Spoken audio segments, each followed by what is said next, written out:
إنك لا تهدي من أحببت ولكن الله يهدي من يشاء. Bismillahir Rahmanir Rahim. Assalamu alaikum wa rahmatullah. Welcome to the Young Smirks podcast.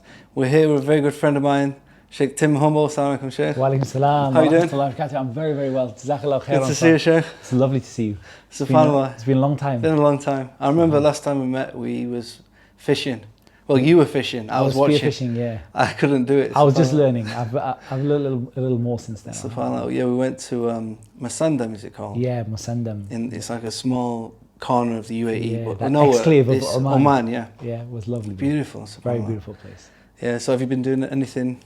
Yeah, I've kept the spearfishing going. Yeah? So when we started, I was just in the very beginning. I'd just done a course, and I had my teacher, my instructor. Safe was Safe. Yeah.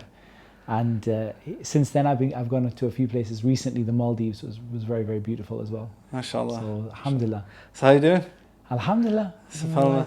Very, very Sheikh, well. I started this podcast. Basically, I'm trying to introduce the everyday Muslim, to brothers like yourself, to show your journey, people, to get people inspired and benefit, from other Muslims, to become more motivated, learn, more about the basics of Islam and introduce them to the right people. That sounds beautiful, man. Jazakallah khair. So, subhanAllah, I know you've spoke about this a lot.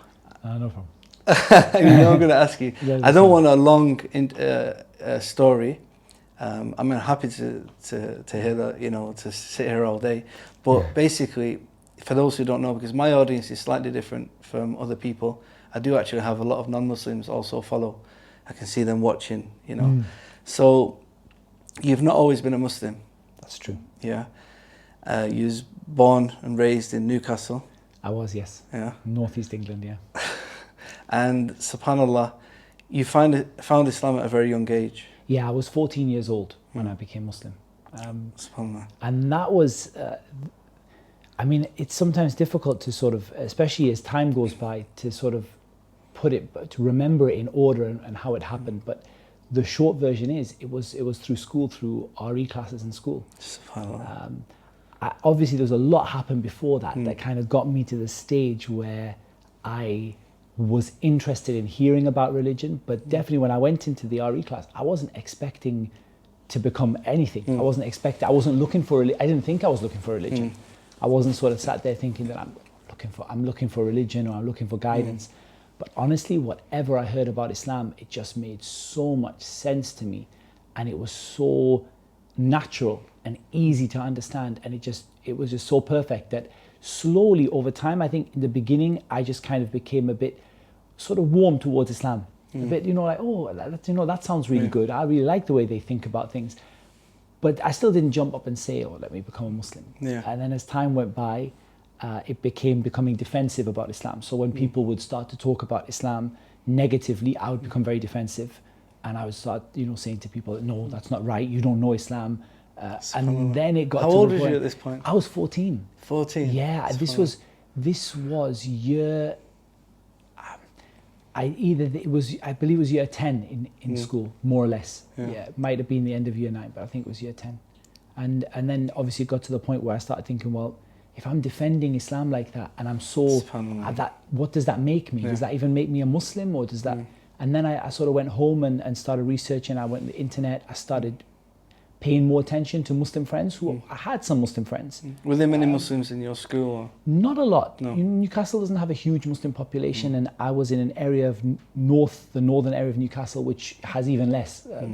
A lot of the Muslims are sort of gathered in Newcastle, in the west end of Newcastle, but I was in the north of Newcastle, which has even less. There were probably in the school, there might have been 50 or so. There was a really fair number. So there were probably around about 50 or so. There wasn't a huge number. They didn't. Maybe it's unfair to say they didn't give me da'wah. They didn't directly say to me, but definitely as I became more interested in Islam, I paid more attention to them. Yeah. And then I sort of became more interested about what they were doing. They weren't really practicing, to be honest, but there was a variety. Some of them more than others. But they did influence me towards the end of that time of me sort of looking into Islam. But you did it yourself, really. I did it myself, yeah. SubhanAllah. SubhanAllah. But was you Christian before? Did you actually believe in Christianity? Yeah, I think probably I would say I was certainly brought up as a Christian. Mixing my family, mostly Church of England, but one or two converted to Catholicism.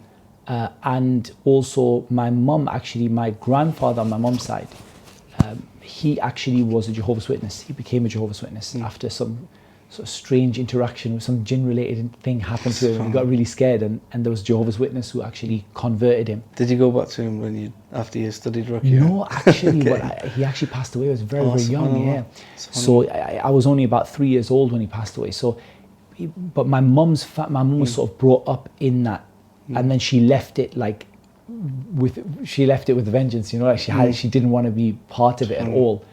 And then that obviously what that did is that kind of made the family nominally Christian, but not really deeply practicing. I think because of my mum moving away from it so much and being so, maybe they sort of felt like, sort of after my granddad passed away, they sort of felt like that was a part of it, and that it didn't help, and it hadn't helped the family. So they moved away from it, you know, sort of perhaps even more than what they were before. So they sort of became nominally Christian. I definitely would say had always believed in God. Probably I would have said, if someone had asked me, I would have said, yeah, I'm a Christian. I'd probably been to church for weddings, funerals. Yeah, Same with me. Yeah. You know, the thing with Christianity is the belief has to be taught. Yeah, you know, it's not something that's just passed down with the fitrah. Yeah, that's very, very true. You know, every generation has to learn that belief. You know, and it's not easy. There are certain those parts of it that didn't sit well with me. I mean, I wouldn't say that I'd ever sat and thought about, for example, the Trinity. I can't say that I'd ever sat and really thought about it, but whenever it came up, it definitely, it wasn't something that it wasn't natural to me, and it didn't make sense, and it had to be explained. Like someone has to sit there and explain to you for a long time, and then tell you that, well, you won't really understand it until you have faith, and it's just a matter of faith. And then, you know, one of the things that struck me is one of the first things I learned about Islam.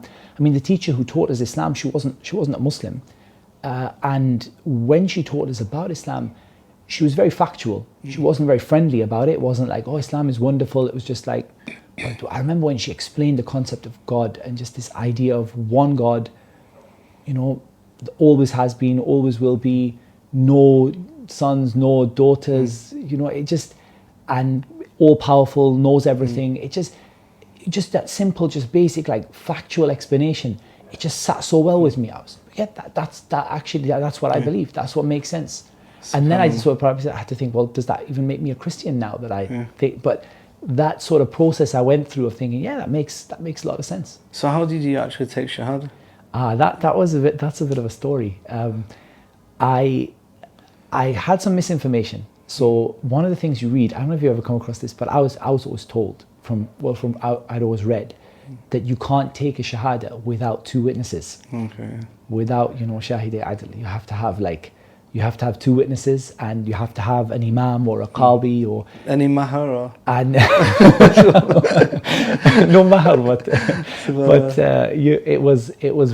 it seemed very scary. Yeah. So I started looking for a way out. I started looking for a hila, basically. I looking for a loophole where I could get out of this thing of having to go in front of an imam and bring two witnesses, because I wasn't, like so many people when they first became Muslim, I wasn't ready to tell everybody about becoming Muslim. I just wanted to become Muslim first and let it settle, and then maybe a few weeks later start to tell people.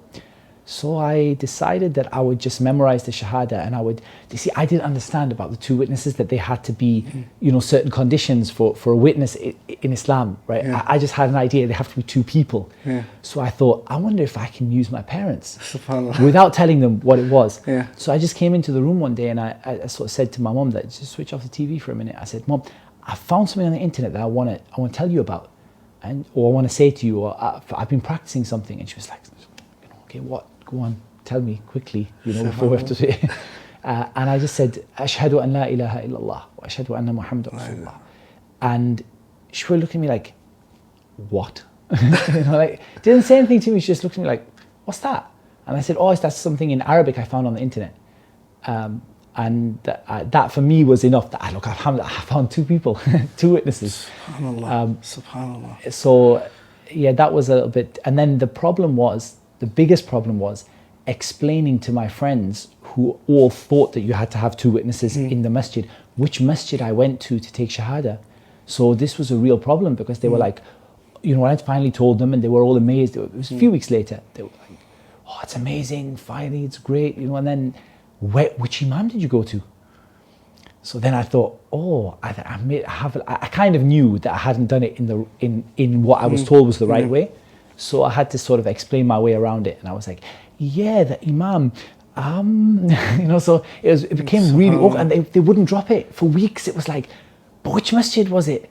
And I was just trying to avoid the question. You know, there's a lot of masjids and a lot of masajid, and you know, but which imam? And subhanAllah, I found myself in a very difficult situation with that. And really, the answer was to say that you don't need anybody except anybody to witness it except Allah subhanahu wa ta'ala. So it was this a lot is important. easier. I mean, we really need to clarify to the people, because there's many people who are watching.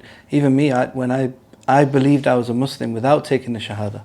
Yeah, I was a fasting Ramadan.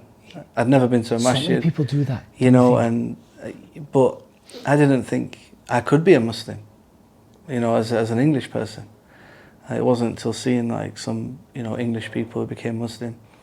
But it's really important to know for the people out there, you know, that if you do want to become a Muslim, you can, you know, it's just declaring it and believing it, and Allah accepts it from you. That's it. It's a really, really important point. And it's between the two things, isn't it? It's like you've got that one side of the people who are really Muslim in everything except making that statement. And they have to make that statement. Yeah. Of course, unless they're consciously saying they don't want to say the Shahada, you know, like they're saying they don't want to be a Muslim, even though they believe. But an important point you raised there is, you know, because a lot of the times you see different dawah organizations and things like this, as soon as they become a Muslim, they put their pictures and videos online. And these people are about to go through the biggest test of their life. You know, like you said, you didn't want to tell everyone in the beginning. Yeah, you know, I think it's important. Sometimes you don't, you know, you think your parents are going to be happy for you, but it's not always the case. Most of the time it's not the case. Yeah, I agree. You know, so I advise people not to tell anyone in the beginning, especially like non-Muslim family, you know, to get the basics of Islam. Yeah, I totally agree that just take it slowly, because when you tell someone, it's not even whether they're happy or not. It's that you're going to be questioned about a lot of things that you. For me, when I told my parents, my mum sat me down and she wanted to know a lot of things that I didn't really have the answer to, and that wasn't because I wasn't sure about Islam. It's just that Islam is very, very it's vast, and it governs every part of your life. And to be grilled like that, and you know, sort of an interrogation type of thing, like, well, what about this in Islam? What about this in Islam? Why do you do this to women in Islam? And what about this in Islam? And I just become Muslim. I knew Islam was the truth. I was totally and utterly convinced by that. But I didn't have the answer. Now, if I'd had enough knowledge to say that, Mom, I'm new in Islam and I don't really have the answers to everything, let me go back, research it and come back to you rather than tell you something. But of course I didn't do that. I tried to just I was trying to fumble an answer. I tried to wing it. I just and it made a lot of difficulties for me with my parents later on, because I said a lot of things that weren't true. Like they weren't correct. But I was just trying to find a way. And you see that sometimes with with Muslims, when they get asked things about Islam and they don't know the answer, and the first tendency is just to say something relatively that sounds right or is relatively convincing, but it's a huge problem. It's far better for a person just to say, I don't know the answer to that, but there is an answer. Islam will give you that answer, but I just don't know it. How did you maneuver around like the festivals like Christmas, Easter, birthdays, and how did it change as you progressed? I think that I don't really remember in the very beginning of becoming Muslim what I did, but I as far as I remember, that was one thing that I was pretty strict with straight away. I pretty much said to my mum that, look, I'm not going to be celebrating Christmas. And I don't think I said it to her when I became Muslim, but I think as I became Muslim, and as far as I can tell, I never wrote the date down, but as far as I can tell, it was around the end of October, sort of maybe beginning of November time. So when Christmas started to get near, I don't know, the first one I don't remember at all. I just have no recollection. But I remember pretty early on saying to my mum that, look, I'm not going to do Christmas and I'm not going to do birthdays, but we have 2 Eids. So all my Christmas presents, you're going to give it to me on one of them, and all my birthday presents, you're going to give it to me on the other. And I don't know whether I just tired my mum so much that she just was like, okay, right, fine, whatever. How was she when she found out you were actually Muslim? So in my family, it's an interesting dynamic. My mum makes all the decisions, and sorry for asking these personal questions. No, I can cut not at all, abadan. And like, it's no problem. So my mum makes all the decisions, and my dad is very quiet and very reserved, and is just generally very patient and reserved and calm person. So obviously I told my mum first, because it was after school or something like that. I told her, and she had already guessed before that. She had said, "Tim, can I ask you something?" I said, "Yeah, go for it." She said, "Have you become Muslim?" I said, "Muslim? Mom, what are you saying? Where did you get that from?" And then after that, I came back to her maybe a week later or 2 weeks later and said, "You know, Mom, you know on that day when you said, have I become Muslim? Well, I have." And she didn't say anything. She said, "We'll wait for your dad to come home." And to be fair to them, they were very fair with me, and they didn't make it very difficult at all. But they sat me down, and my mum sat my dad down, and she said, "Look, he's told me something. He's told me he's become a Muslim, and I want to know what's going on." So sort of, I'm on one sofa, two of them are on the other sofa, and my mum says, "Go on then. What's this all about?" So I said, "You're still 14 at the time." I was 14, yeah. And I said to my mum, it might have been 6 weeks after I became Muslim. I said to my mum that, I want you to know that I'm not being forced. In fact, I didn't even have any friends tell me, Tim should become Muslim. This is something I did for myself, and I tried to address what I thought maybe some of their concerns would be. This is sort of pre 9/11, right? So this is before Islam is really notorious for a lot of things that have nothing to do with Islam at all. But that media frenzy and that media attention wasn't there. So I had it a little bit easy. I think if it was after that, it would have been extremely, extremely hard. But before that, I mean, there were some negative things said about Islam. There had been some things happened in the news, but it wasn't at that level that it was post 9/11, where the spotlight was on Islam like that.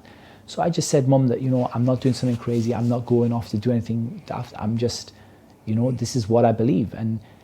And then they started to try and pick it apart a little bit, not really in a really horrible way, but they just started to say, "Well, how can you believe that?" And then my dad's beliefs sort of different to my mum. My dad's very much into philosophy, and he's quite well read, and he was quite like, he sort of brought more sort of philosophical sort of thought or arguments and things like that. Well, how do we know that this is right? And so I didn't really have many answers. I tried my best, but I just sort of muddled my way through it. And the end result was, we've never been able to tell you what to do. You're very headstrong. You just do what you want. So we're not going to tell you what to do now, but here comes the condition. No preaching in the house, because we're not having the house turn into, and this is, I understand completely where Mom's coming from, that she lived in a house of Jehovah's Witnesses where preaching was just day and night. Everything, was just about going out and preaching to people. And she hated it, and she didn't want it to happen again. So she said, "I'm not having my house turn into a place where we're just going to be, preaching at each other. So, lakum dinukum waliya din. You have your religion, I have mine, that's it." And I thought that was great at the time. I was like, that's brilliant. I didn't have this idea of da'wah or even inviting my parents to Islam. It was just that, wow, this is brilliant. Yeah, look, don't talk about Islam. We won't talk about Christianity. We'll just pretend that this isn't happening. Yeah, fine. But my mom did give me some advice, and actually the advice she gave me was we mentioned it earlier. She actually said that I would advise you not to tell too many people in the beginning, because it is going to put a lot of pressure on you. And you're at school, obviously, at an age where there's a lot of bullying and peer pressure, and I would suggest that you don't you don't announce it to the world, because her reasoning wasn't quite right. She said you might change your mind and go back on it later on, but the actual advice was pretty good. That just tell people who are going to make a difference to you. Tell your teacher, tell your friend who's going to support you. Tell people who might be convinced by, but maybe, shouting out to the whole world. For some people it's fine, especially those people who've studied Islam extensively prior to becoming Muslim. There are some people like that, right? They've studied years and years, and they're really confident. Whereas a lot of people, it's very new for them, and they're very, very unsure. And sort of telling the world just puts pressure on them that they don't need. But alhamdulillah, my parents were very, and still until today, they're not Muslim, but until today they're very accepting and very accommodating of Islam. They don't have a problem with that. Alhamdulillah. It's an intermediate step towards them actually taking the Shahada. So we're trying.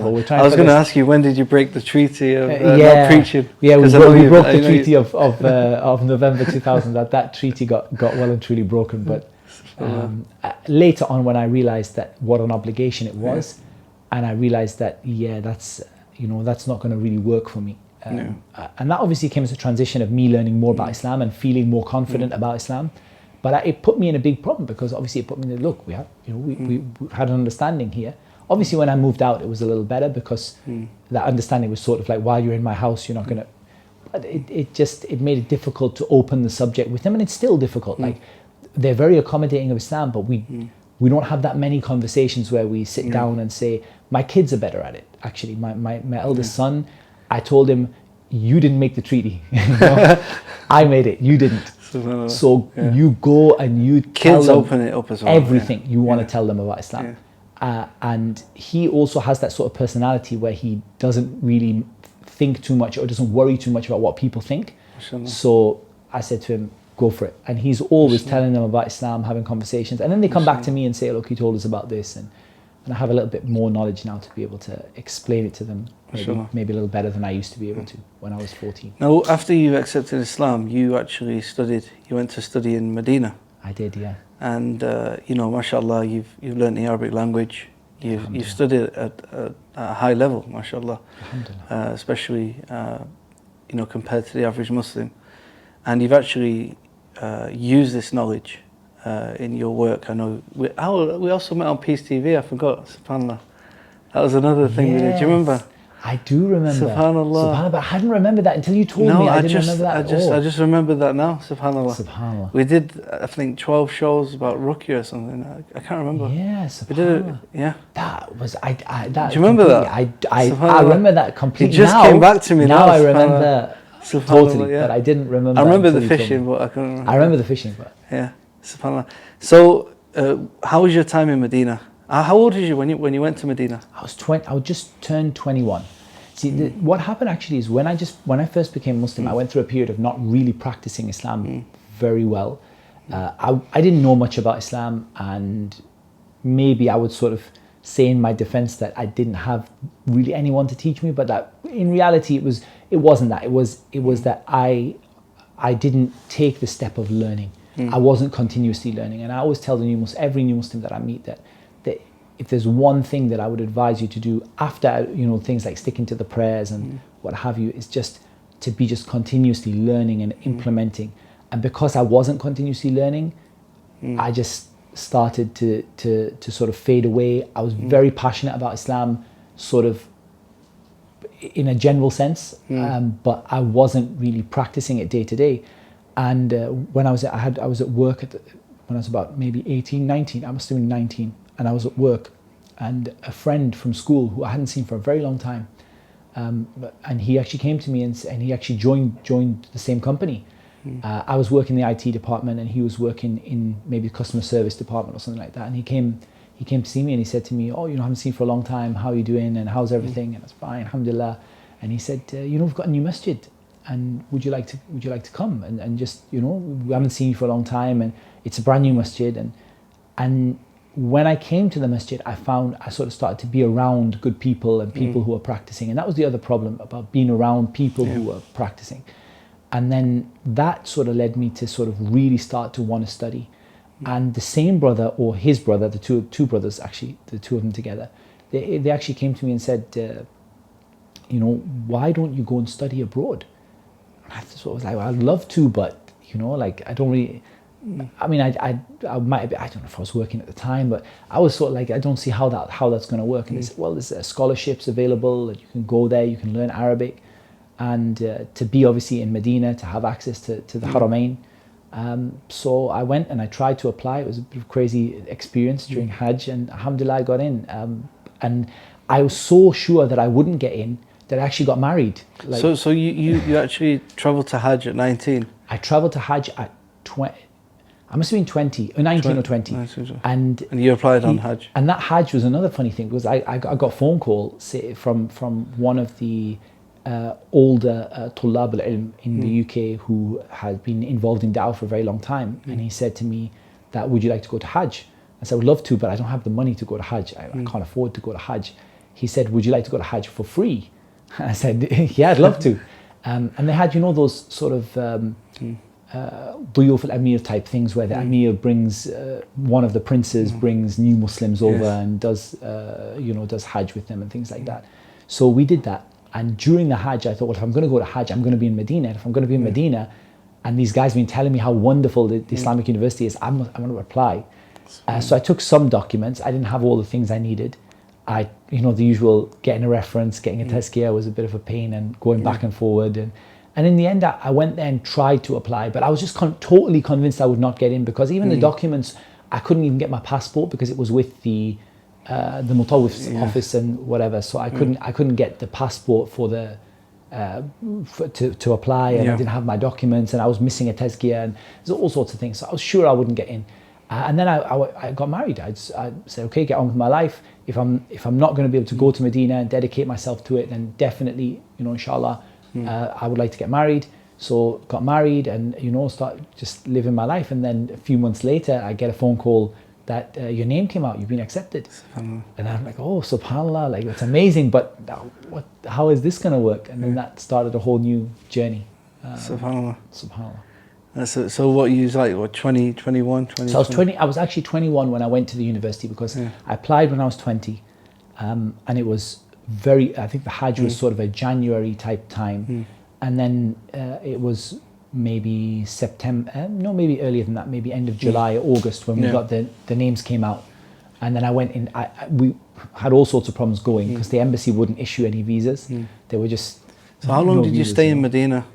Altogether 6 years in Medina and 6 months in Riyadh. So did you start 6 months in Riyadh as well? After that, yeah. Did you start learning Arabic in Medina, or did you begin before? When I knew I was going to get accepted, I grabbed the imam of one of the masajid in Birmingham, and I said to him, where I think I was staying at the time, and I said to him, I'm going to get accepted and I don't know any Arabic and you need to teach me something. So he taught me like the first 3 chapters of one of the Medina books, or 4 chapters, something like that we did. Sure. And then, so I had almost nothing, and I went to Medina, and then obviously started the 2-year Arabic program, and then onwards from there.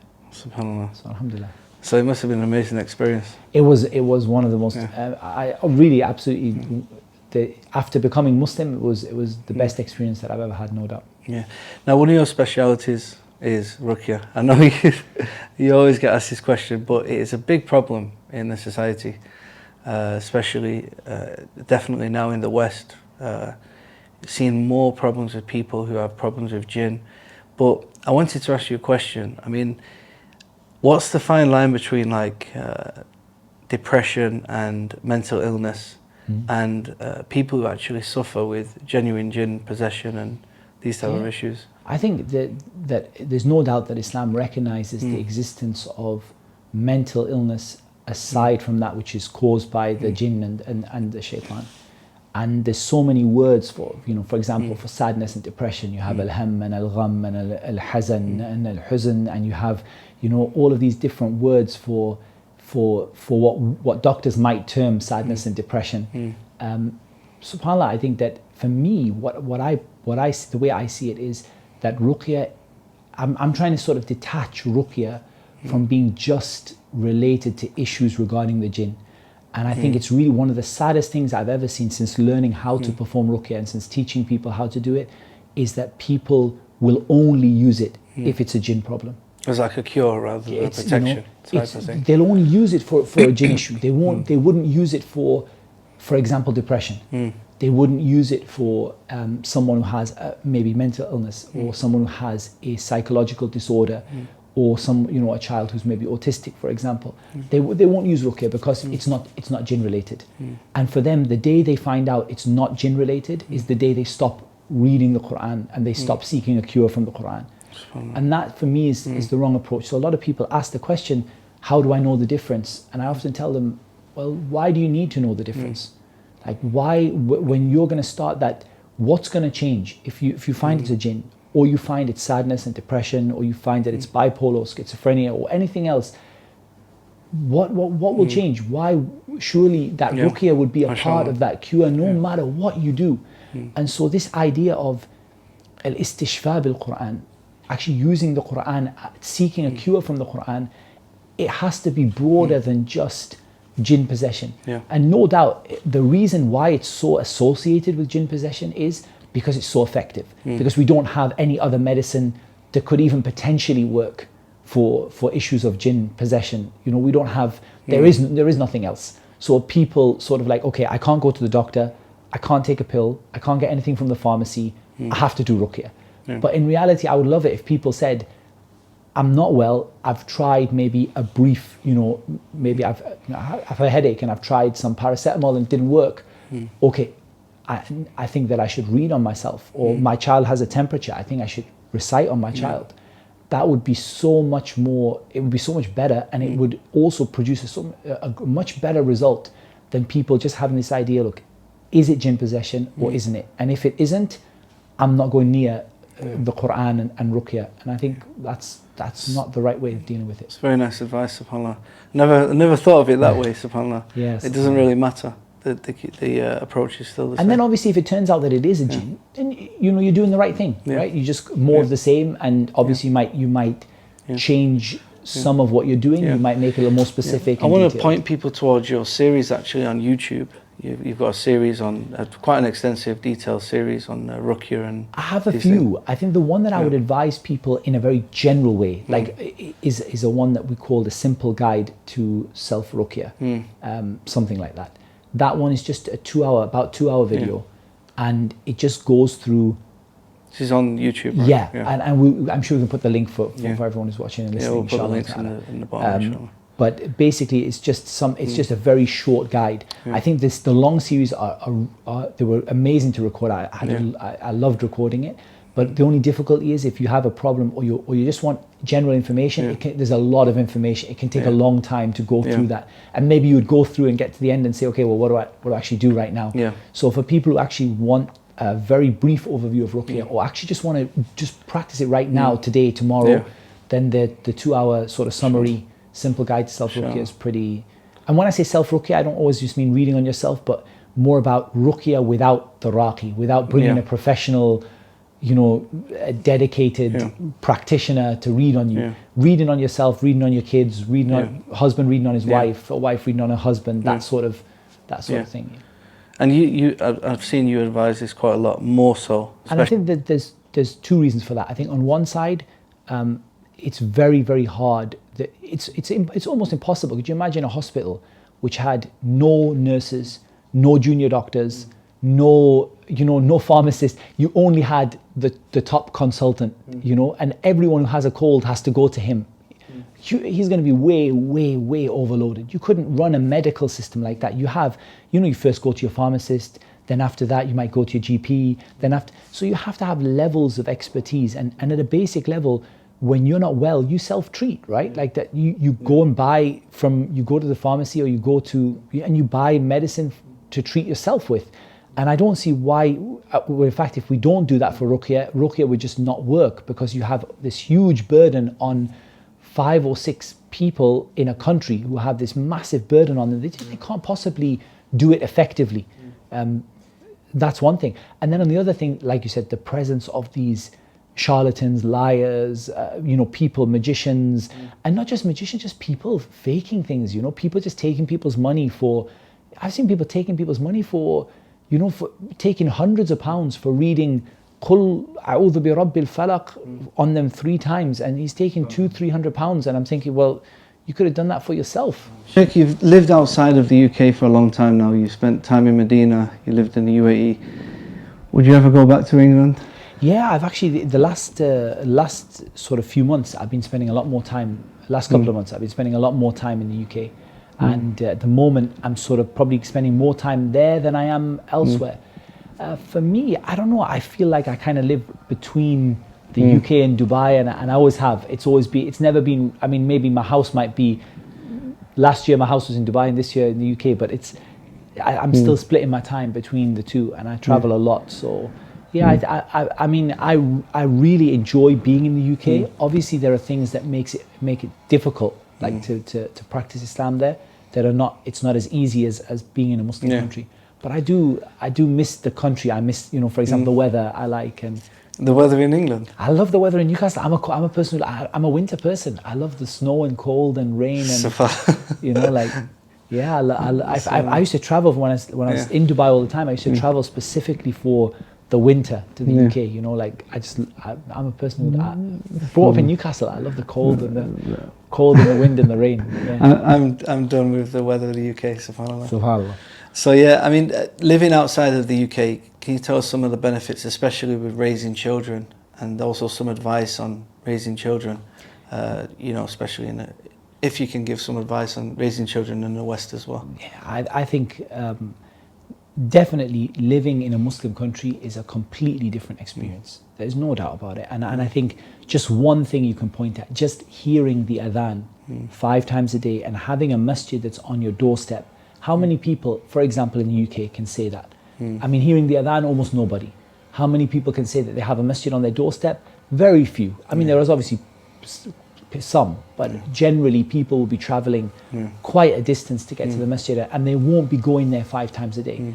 It makes such a huge difference. And there's another thing that I always feel whenever I come to UAE, is you just feel so comfortable being yourself, being a Muslim, because it's a Muslim country.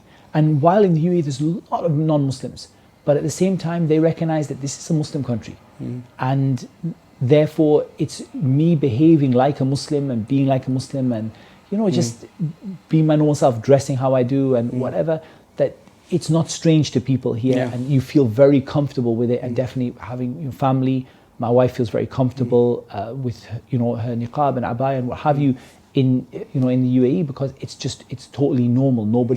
Nobody finds it to be strange. In the UK, it's very different. Newcastle is obviously not a place where there's a lot of Muslims, a reasonable Muslim community, but it's still pretty strange. And I don't change really how I dress or anything. So I still wear my thawb and I still go around. So I do feel that a little bit, the difference in the UK. But in terms of children, I mean, where do you start? Children are a huge responsibility and a huge investment, right? So the responsibility that you have for your children is immense. It's an immense responsibility. And we know the hadith, كُلُّكُمْ رَاعٍ وَكُلُّكُمْ مَسْئُولٌ عَنْ رَعِيَّتِهِ. All of you are shepherds and every one of you are going to be asked about your flock.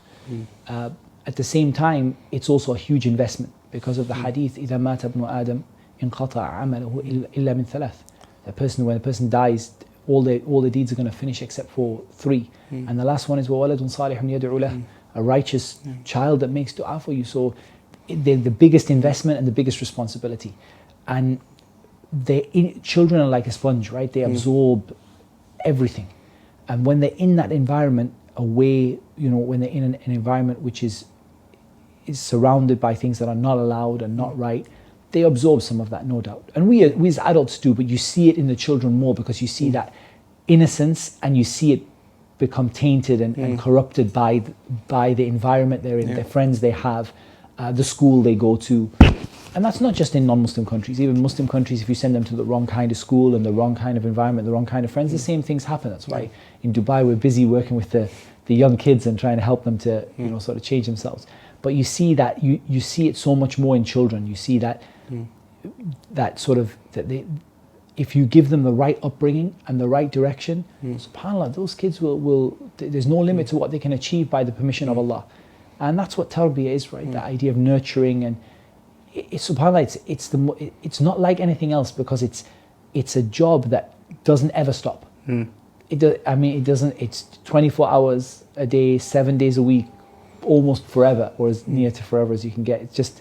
It's just you're always in that role of trying to nurture them and guide them and instruct them until you part, basically, until you part ways. I mean, you've worked with the youth in the UK and in Muslim countries. Would you say there's a huge, difference between like the worst level of a Muslim kid in a Muslim country and Yeah, Do you understand what I mean? Like, Yeah, there's so many definitely. No doubts and problems No doubt. that they have, No doubt. which they don't have. They simply don't exist in a Muslim country. I think one thing I see in here in Dubai is that generally the difference being the cause of the kids to go astray. Here, generally, the kids know their religion, generally speaking. It's not out of ignorance. It's not because they've never seen a masjid or never been into a masjid. It's not because of, that they didn't know or they got confused by doubts and shubuhat, generally speaking. The main thing is, it's just, I know it's wrong, but I do it anyway, kind of thing. That's the problem here. In the UK, it's much more the issue of you have kids that really are really cut off from their religion, completely almost. Their friends are, and the level of what they're doing is also not the same. I mean, we have the kids who sometimes come to the camps here, some of the more naughty ones, the ones who are a little bit more naughty. They like, if I transplanted them and put them in the UK, they would be considered among the best of the class. Easily among My the wife best was of the class. teaching in Kuwait, and it was a secular school, and like the worst thing they do is like maybe go to the cinema, and in Kuwait the cinemas like they edit everything anyway, Yeah, subhanAllah. That's like the worst, subhanAllah. And when you look at the UK, subhanAllah, it's not easy. Yeah, definitely, man. Definitely. I mean, we had like kids with, I don't like, as an example, the worst. Some of the kids bringing in like e-cigarettes and things like that. And in the UK, you've got some of these kids with dealing drugs.